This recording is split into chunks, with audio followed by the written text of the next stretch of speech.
समझने के लिए जरूरी होता है कि उस तथ्य के बेस को समझें, उसके आधार को समझें, उसके बैकग्राउंड को समझें। क्योंकि जब हम लिखते हैं तो किसी एक चीज़ को लिखने के लिए उसके सारे पहलुओं को जानना आवश्यक हो जाता है। जैसे कि वर्तमान बांग्लादेश की उत्पत्ति कैसे हुई या फिर पूर्वी पाकिस्तान की समाप्ति कैसे हुई, इस बात को समझने के लिए जरूरी है कि उस समय की परिस्थितियों को समझें कि भारत में क्या हो रहा था, पाकिस्तान में क्या हो रहा था, राजनीतिक स्तर पे क्या हो रहे थे। उन सारी चीज़ों को समझना बहुत ज़रूरी हो जाता है। जैसे कि इंडिया में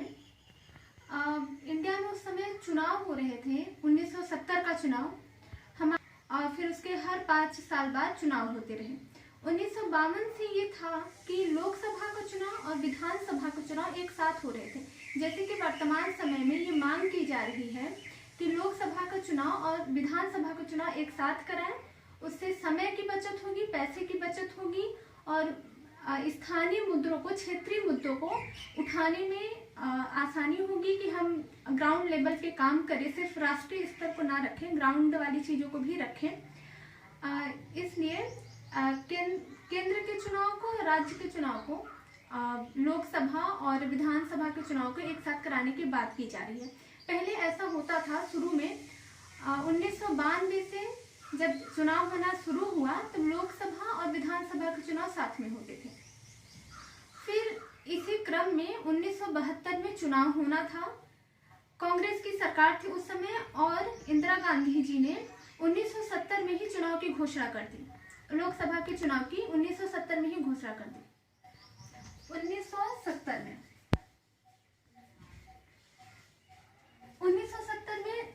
पहला चुनाव था जो अलग अलग हो रहा था। लोकसभा और राज्यसभा का चुनाव अलग अलग होना था।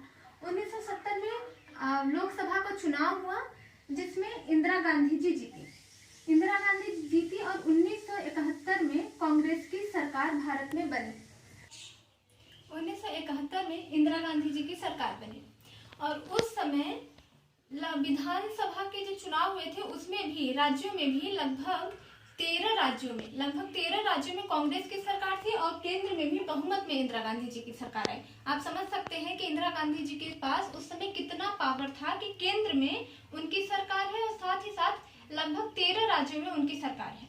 इंदिरा गांधी जी के सामने सबसे बड़ी चुनौती थी बांग्लादेश, क्योंकि 1971 में जब इंदिरा गांधी जी का चुनाव हुआ, इंदिरा गांधी जी की सरकार बनी, आपको पता है कि जब पाकिस्तान बना तो पाकिस्तान का नक्शा बड़ा अजीब सा था। एक तरफ पश्चिमी पाकिस्तान जिसमें बलूचिस्तान, सिंध और पंजाब के कुछ प्रांत और इस्लामाबाद ये वाले हिस्से थे, और दूसरी तरफ पूर्वी पाकिस्तान। वर्तमान का बांग्लादेश जो है वो पूर्वी पाकिस्तान था। पाकिस्तान के जो उदय का बेस था वो था सांप्रदायिकता के आधार पे पाकिस्तान का उदय हुआ, जो एक अपने आप में एक अच्छी अवधारणा नहीं थी, कह सकते हैं। जिन्ना नहीं थे पहले, सांप्रदायिक नहीं थे, लेकिन धीरे धीरे कालांतर में उनकी सोच बदली और वो मुस्लिमों के नेता बन गए। वो इतना आसान नहीं था जितना समझ रहे थे। उन्होंने भाषा को, जिन्ना उर्दू को राष्ट्रीय भाषा बनाना चाहते थे, पाकिस्तान की राष्ट्रीय भाषा बनाना चाहते थे, क्योंकि जो पाकिस्तान था वो मुस्लिम राष्ट्र था और वो मुस्लिमों की भाषा उर्दू को वहाँ की राष्ट्रीय भाषा बनाना चाहते थे। मुस्लिम भाषा से हिंदू या मुस्लिम का नहीं होता है कि ये भाषा हिंदू की है, ये भाषा मुस्लिम की है। भाषा का संबंध दरअसल किसी धर्म से नहीं है।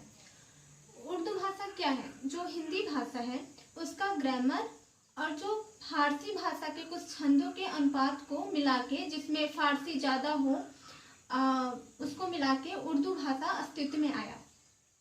उर्दू भाषा का विकास कहाँ हुआ था? कि दक्षिणी में हुआ था, मेरठ दिल्ली के आसपास हुआ था। और पाकिस्तान जहाँ बना या फिर पूर्वी पाकिस्तान जहाँ बना, उस जगह की उर्दू भाषा थी ही नहीं। फिर भी जिन्ना उर्दू को वो स्टेटस देना चाहते थे जिससे पाकिस्तान लगे कि वो मुस्लिम भाषा वाला देश है, मुस्लिम धर्म वाला देश है। जैसे ही उन्होंने घोषणा की, वैसे ही पूर्वी पाकिस्तान में शेख मुजीब व कई और लोगों ने इसके अगेंस्ट आंदोलन स्टार्ट किया, क्योंकि उनका कहना था कि हम बांग्ला भाषी हैं और हम बांग्ला के साथ ही अपने देश को आगे बढ़ाएंगे और अपने देश का विकास करेंगे। पूर्वी पाकिस्तान अब सभी ने अवज्ञा को छेड़ने के लिए तत्पर था। वो चाहता था कि हम सभी ने अवज्ञा छेड़े इस बात को लेकर कि नहीं, उर्दू हमारी राष्ट्रभाषा ना हो, जिसकी जो भाषा है वो रहे और वो सिर्फ एक भाषा को लेकर देश को ना बनाए, देश को ना बांटे। 1970 में याहिया खान पाकिस्तान के सेना के तानाशाह बने। अब धीरे धीरे उनको समझ आ गया था कि पाकिस्तान में बिना चुनाव किए हुए सरकार को चलाना मुश्किल हो जाएगा। हालांकि पहले भी वहां 2 चुनाव हुए थे, लेकिन वो सीमित एरिया में ही थे। अब राष्ट्रीय लेवल पर, पाकिस्तान के राष्ट्रीय लेवल पर चुनाव कराना अनिवार्य हो गया था। याहिया खान जो पश्चिमी पाकिस्तान में थे, वो जुल्फिकार के साथ उनकी साठगांठ थी कि अगर हम चुनाव कराएंगे तो जो पश्चिमी पाकिस्तान के जो नेता हैं जुल्फिकार, वो जीतेंगे और अगर वो जीतेंगे तो याहिया खान को वो राष्ट्रपति बनाएंगे। और जो पूर्वी पाकिस्तान था, चूंकि उस समय पूर्वी पाकिस्तान जो वर्तमान बांग्लादेश है, वहाँ जनसंख्या ज्यादा था, वहाँ लगभग 1 करोड़ हिंदू थे, बाकी मुसलमान थे। मुसलमानों की भी संख्या ज्यादा थी और हिंदुओं की भी ज्यादा थी। पश्चिमी पाकिस्तान में इतने लोग नहीं थे जितने कि पूर्वी पाकिस्तान में थे। ओवरऑल दोनों पाकिस्तान को मिला के, पूर्वी और पश्चिमी को मिला के, वहां के लोकसभा में 300 सीटें थी, जिसमें लगभग 160 या 162 के लगभग पूर्वी पाकिस्तान में सीट थी। और पूर्वी पाकिस्तान के नेता थे शेख मुजीबुर रहमान, उन्हें शेख मुजीब भी कहते हैं, उनका पूरा नाम है मुजीबुर रहमान। शेख मुजीबुर रहमान जो वहाँ के नेता थे, वो बांग्ला भाषा को आगे रखना चाहते थे, वो वहाँ के ग्राउंड लेवल पे काम करना चाहते थे। वो चाहते थे कि पूर्वी पाकिस्तान को भी उतना ही पावर मिले जितना कि पश्चिमी पाकिस्तान को मिल रहा है, जितना कि इस्लामाबाद को मिल रहा है। जबकि याहिया खान इसके अगेंस्ट थे, वो चाहते थे कि पूरा पावर इस्लामाबाद में ही निहित रहे और इनके अंडर में रहे। फिलहाल चुनाव हुए 1970 के चुनाव हुए और जुल्फिकार उसमें हार गया। शेख मुजीबुर रहमान की जीत हुई, जिससे कि याहिया खान बौखला गए और वो नहीं चाहते थे कि कोई बांग्ला भाषी आके इस्लामाबाद पे कंट्रोल करे, इस्लामाबाद उसके अंडर में हो। अब वो जुल्फिकार से बातचीत करने लगे। 1971 के जनवरी में ही सबसे पहले जुल्फिकार भुट्टो गए शेख मुजीबुर रहमान से बातचीत करने, और फिर उसके बाद याहिया खान भी गए, अलग अलग दोनों गए बातचीत करने की वो जुल्फिकार को वहाँ का राष्ट्र प्रधानमंत्री बना दे। लेकिन शेख मुजीबुर रहमान इसके अगेंस्ट थे।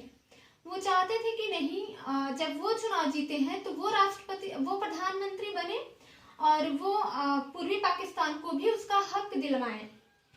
फिर याहिया खान ने क्या किया कि नेशनल असेंबली की मीटिंग ही नहीं बुलाई और उन्होंने जुल्फिकार भुट्टो को प्रधानमंत्री घोषित कर दिया। जुल्फिकार भुट्टो प्रधानमंत्री घोषित हो गए। इसके बाद शेख मुजीबुर रहमान लगभग 6 मार्च को उन्होंने सबने अवज्ञा छेड़ दिया। 6 मार्च के लगभग उन्होंने सबने अवज्ञा छेड़ा और 1-2 दिन बाद ही बांग्लादेश को स्वतंत्र घोषित कर दिया। फिर क्या था, रजाकारों को याहिया खान ने पूर्वी पाकिस्तान में भेजा। रजाकार वो हैं जो अपने सांप्रदायिकता के लिए, अपने धर्म की रक्षा के लिए नरसंहार करते हैं, अहिंसा करते हैं, मार काट लूट करते हैं, वो रजाकार होते हैं। रजाकार उस पाकिस्तान में, पश्चिमी पाकिस्तान में एक मुस्लिमों का एक संगठन था जो पूर्वी पाकिस्तान में गया, वहां पे बड़ी लेवल पे नरसंहार हुआ, लोगों को काटा गया, मारा गया। अब आंदोलन वाले क्या करते, अब वो उनके पास सिर्फ एक ही रास्ता था कि वो भारत को आए। अब भारत को आएंगे कहाँ से? वर्तमान बांग्लादेश जो पूर्वी पाकिस्तान था, वहां के लोग भारत से कैसे आएंगे? उनके लिए सिर्फ एक रास्ता था कि वो असम से होते हुए आए, मेघालय से होते हुए आए। मेघालय उस समय अस्तित्व में नहीं था, वो अलग की बात है, वो बाद में कभी डिस्कस होगा कि मेघालय कैसे अस्तित्व में आया। मेघालय नहीं था उस समय वो असम के ही प्रांत का एक भाग था। वो मेघालय से होते हुए आए, त्रिपुरा से होते हुए आ सकते हैं, त्रिपुरा से होते हुए आए, पश्चिम बंगाल में जा सकते हैं वो। तो वो असम में उस समय लगभग 1 करोड़ के लगभग लोग आते रहे इंडिया में। अब इंदिरा गांधी के ऊपर भी दबाव था कि इतने जनसंख्या आ रही है हमारे पास, हम उनसे सहानुभूति भी दिखलाएंगे।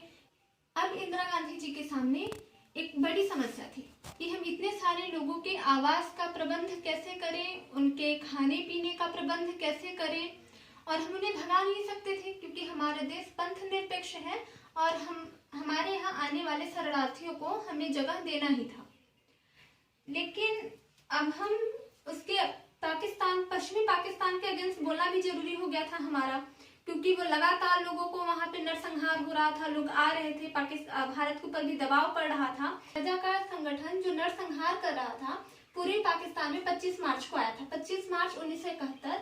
25 मार्च 1971 बहुत इंपॉर्टेंट डेट है, क्योंकि जब हम CAA पढ़ते हैं, NRC पढ़ते हैं, उसमें बार बार 25 मार्च 1971 की बात आती है, इसलिए ये ध्यान रखने वाली बात है कि जब रजाकार आए 25 मार्च को पूर्वी पाकिस्तान में हमला किया उन्होंने, उसी समय शरणार्थी इंडिया में आने लगते हैं और वो मुजीब को, जो वहाँ के नेता थे पूर्वी पाकिस्तान के, मुजीबुर रहमान, शेख मुजीब को वो अपने यहाँ उठा ले जाते हैं और कहीं अनजान जगह में पश्चिमी पाकिस्तान में रख देते हैं। अब वहाँ का जो सविनय अवज्ञा आंदोलन चल रहा था वो नेतृत्व विहीन हो गया था, इसलिए अधिक संख्या में शरणार्थी भारत में आ रहे थे। और जो शरणार्थी भारत में आए उन्होंने एक अपना संगठन बनाया, मुक्ति वाहिनी संगठन। बहुत सी किताबों में मिलता है कि मुक्ति वाहिनी संगठन को भारत में प्रशिक्षण दिया गया। पहले सीमा बल ने प्रशिक्षण दिया, फिर बड़े लेवल पे उनको सरकार ने प्रशिक्षण दिलवाया था, इंदिरा गांधी सरकार ने प्रशिक्षण दिलवाया था, ऐसा मिलता है। भारत मुक्ति वाहिनी संगठन का उद्देश्य था कि भारत के सपोर्ट से हम अपनी आजादी की मांग करेंगे और एक अलग देश बांग्लादेश बनाएंगे। उस समय क्या हो रहा था कि इंदिरा गांधी जी उसका साथ नहीं दे सकती थी, खुले तौर पे साथ नहीं दे सकती थी, हालांकि वो दे ही रही थी, उनको प्रशिक्षण दे रही थी, लेकिन बस खुले तौर पे वो दे नहीं पा रही थी, क्योंकि अमेरिका पूरी तरीके से पाकिस्तान के साथ था। वो खुले तौर पाकिस्तान के साथ था कि हम कुछ भी होगा, युद्ध की बात आएगी तो हम अपने सैनिक देंगे, हम पाकिस्तान के तरफ से युद्ध करेंगे। उस समय वहाँ का राष्ट्रपति, अमेरिका का राष्ट्रपति रिचर्ड निल्सन था, जो इंदिरा गांधी जी से व्यक्तिगत तौर पे बहुत नफरत करता था। हालांकि भारत से भी बहुत नफरत करता था, लेकिन इंदिरा गांधी जी से व्यक्तिगत तौर पे बहुत नफरत करता था। ऐसे बहुत सारे स्रोतों में मिलती है बातें।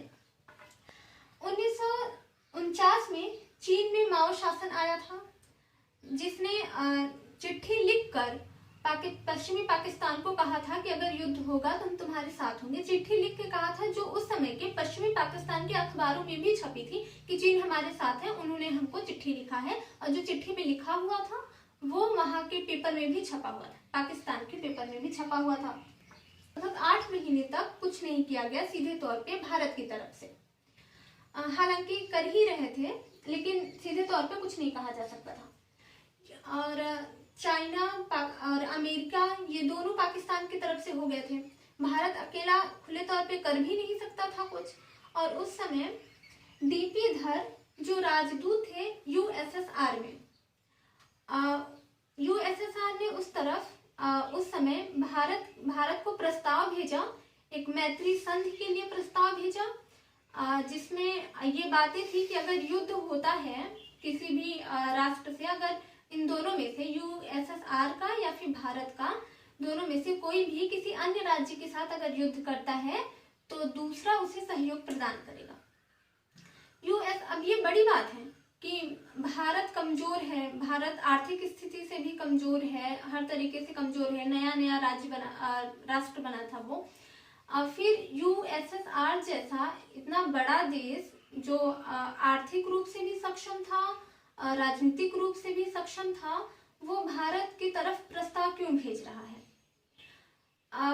ये भी बात थी कि USSR के हाथ से चाइना निकल चुका था उस समय। और जो आंदोलन चल रहा था, कम्युनिस्ट का आंदोलन, उसके लिए भी था कि अब उसका नेता कौन बनेगा। USSR के सामने था कि कम्युनिस्ट आंदोलन का नेता कौन बनेगा। चाइना भी हाथ से निकल चुका था और पहले से उसके अमेरिका के साथ अच्छे संबंध नहीं थे USSR के। तो ये था कि जो चाइना और अमेरिका को एक मंच पे लाने वाला देश था पाकिस्तान। ये 3 अलग गुट बन रहे थे और अगर ये गुट शक्तिशाली हो जाते तो एशिया को यूएसएसआर द्वारा संभालना मुश्किल हो जाता।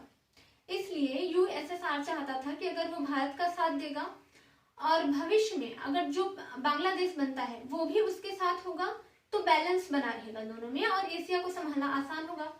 हालांकि इतना आसान नहीं होता है अंतरराष्ट्रीय संबंधों को संभालना, और इसलिए यूएसएसआर ने अपना प्रस्ताव भेजा। अगस्त महीने में इंदिरा गांधी जी वहां गई, यूएसएसआर में गई और वहां के राष्ट्रपति के साथ उनका बातचीत हुआ, समझौता हुआ और हस्ताक्षर हुआ। और इसमें ये कहा गया कि अगर युद्ध होता है तो दूसरा देश उसकी मदद करेगा। अमेरिका कह तो रहा था कि हम युद्ध करेंगे, हम साथ देंगे, लेकिन वियतनाम के साथ पहले से उसका युद्ध चल रहा था, पहले से उसके हाथ जले हुए थे, तो वो भी नहीं चाहता था कि हम कहाँ एक और युद्ध को स्टार्ट करें।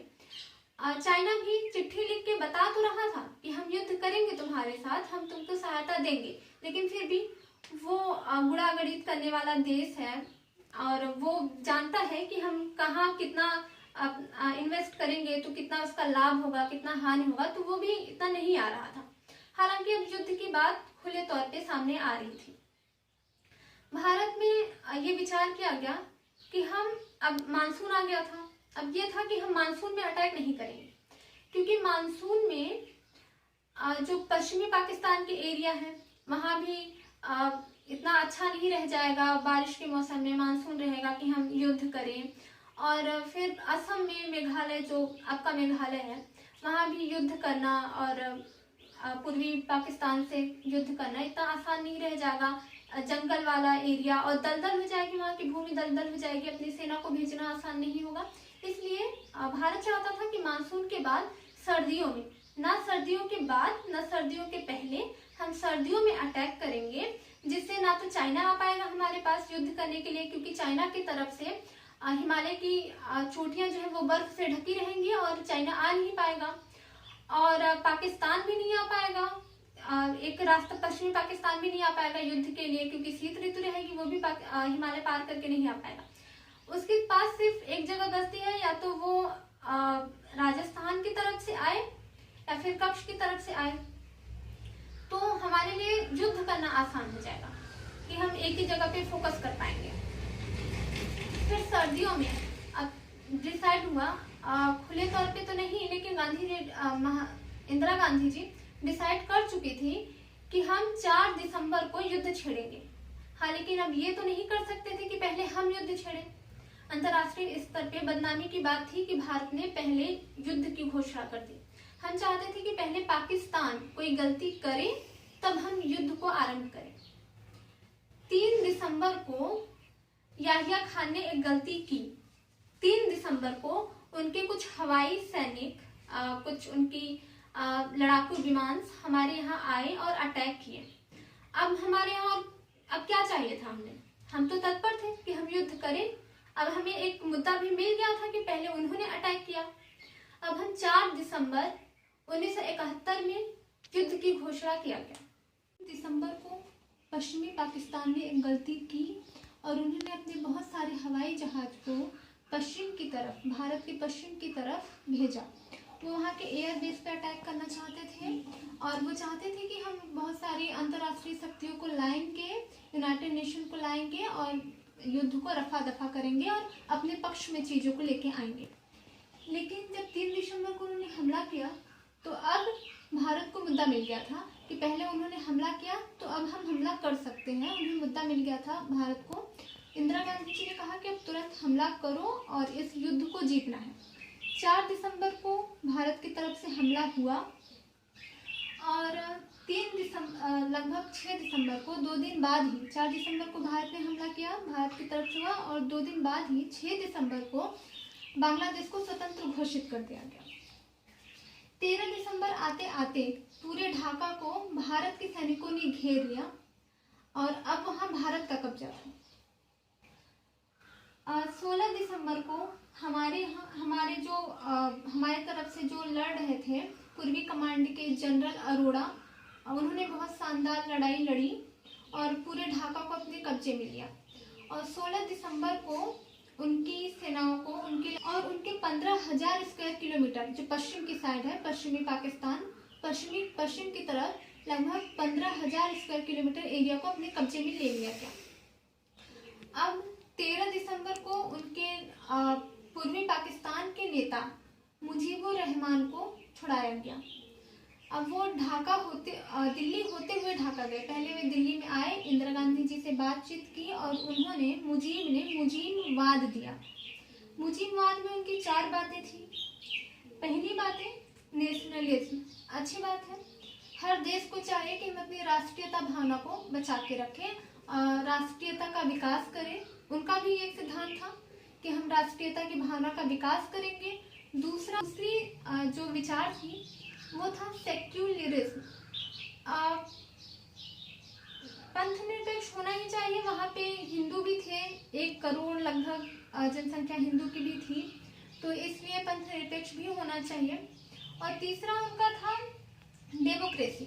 डेमोक्रेसी से वो खुद जीते हुए थे, मुजीब खुद डेमोक्रेसी से जीते हुए थे, तो डेमोक्रेसी को बचा के रखना उनकी जिम्मेदारी थी।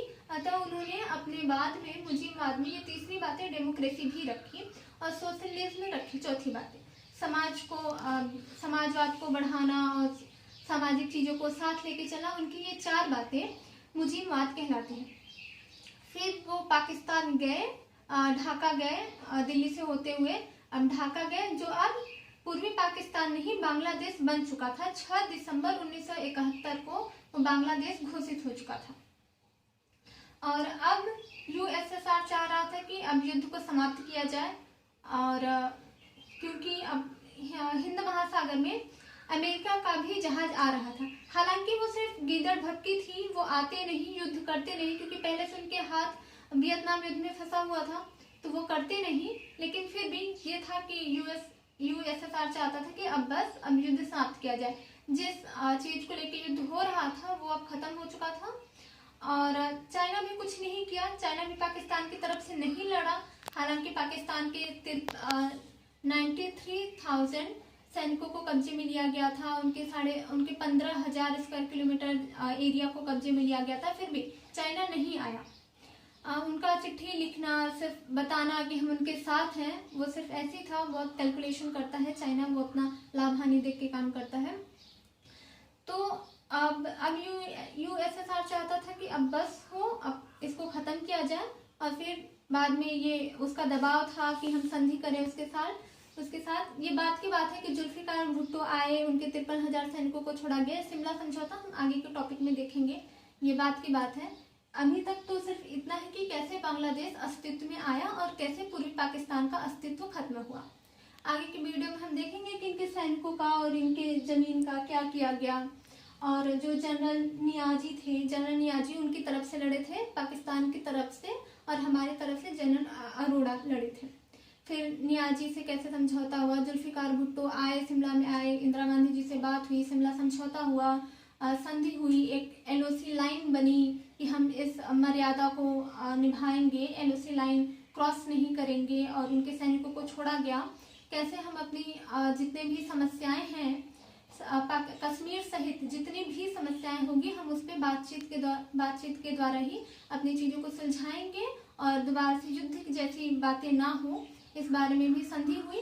वो हम बात का टॉपिक में देखेंगे। अभी बस इतना ही कि कैसे बांग्लादेश अस्तित्व में आया।